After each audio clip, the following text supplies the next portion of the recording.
So first thing we're going to be doing is a hip flexor stretch. And so now what Laura's going to be doing is she's going to be putting one foot back up on top of the bench. Actually start with your other foot in front. It's going to be a little bit easier. Oh, that's right. Yeah. Hello. Tony, this is like there you go. delirious. Start with that foot on in front. I was just checking to Stay see focused, you were paying focus. attention. Focus. That's why I have you here, Elliot. There we go. Excellent. Okay. So now here, what we have is we have our progression with her hip flexor stretch. So now what she's doing here is she's got her back foot elevated up on a bench. So you can use a couch, you can use a chair, you can use any old little thing. You want to have something soft and squishy down underneath of your knee, just because it's going to be a little bit easier on that position. It can get a little bit rough if you're knocking on this hard floor with just your knee, and that's probably not the best idea. Wooden floors, not the best idea. So what she wants to do is push this hip forward just a little bit, just like that. And how's that feel? Yeah, I can feel it. Definitely feel it in the hip flexor. Mm-hmm.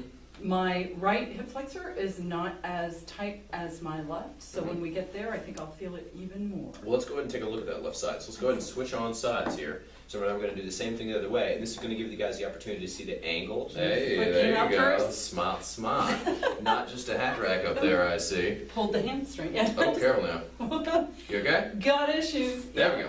Okay, so now things that I want you guys to pay attention to is this angle right here at her hip. She needs to push this forward. So I want you to push that hip forward towards me.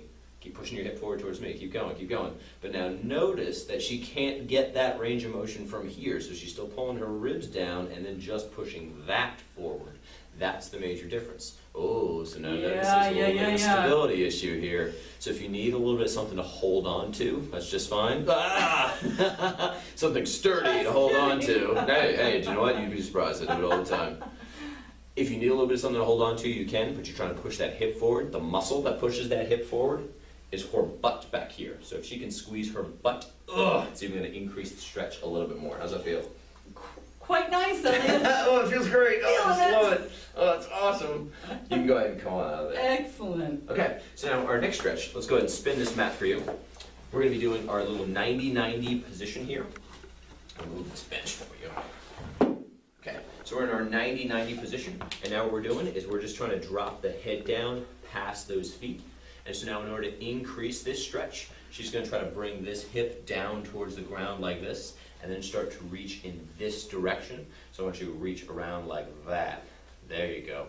So this is one way that she can increase that stretch and kind of fold on down on top of it. Make little tiny minor adjustments so that you feel the stretch in the areas that are tight. If you make a little tiny move and, ooh, yeah, that feels like a little something, then hang out in that position. So try both sides. Go ahead and bring your hands over towards me here, Laura. Try to wrap around this way. So go ahead and stay on down, and now bring your hand this direction. That's it. Which one do you feel more? I actually feel to the right more. So she says in case you guys can't hear her, because she's down there, down below, she says she actually feels it to the right more, so that's probably where she would want to hang out the next time she's doing this stretch. Go ahead and switch on sides. You can go same thing the other way. Very nice. I'm just switching legs because we all know how confused I can get. I don't even know my own program, Elliot. I don't even know what I'm doing. Where am I? Delirious from Blink Matrix. So now what we've got here, notice that her hip is pretty high right here. That's bad. So we want to crank that thing on over just over the top. We're looking for mild discomfort here. So now I know what I'm doing. Trust me, I'm a professional. Which is why I can push on her like this, because this is going to increase the stretch just a little bit. Definitely feeling it in the left glute. Perfect. So you want to feel the stretch and allow it to relax. It shouldn't be so deep that your muscle tightens up against it. So now go ahead and sink on in a little bit deeper. Wrap those arms around you a little bit more. There you go. And keep this hip over the top. Very good. Excellent. Okay, so you're going to go ahead and go on your back next up, and we're going to be doing a posterior chain stretch. So she's going to be on her back, and then she's going to be crossing one leg on over towards her side. So now notice what she's doing here. She's keeping this leg straight, bringing this on down towards the ground like this. You can even put that hand on top. It'll be a little bit easier. There you go. And so now with this arm, what she's going to do is she's going to bend right here, and she's going to try to keep this down towards the ground like that. So now notice when I move her arm right here, it kind of makes her foot move a little bit. It's almost like they're connected or something. Shocking. Which means try to maintain an anchor point of keeping this arm down right here. As you raise that leg on up, you're trying to get long across your entire body here. The other thing you can use is a band, which we've done before in prior months, so you can look back at that to pull this up even further. If you don't have a band, grab yourself a towel. I hope you have a towel. And switch on sides. It's going to go the same thing the other way.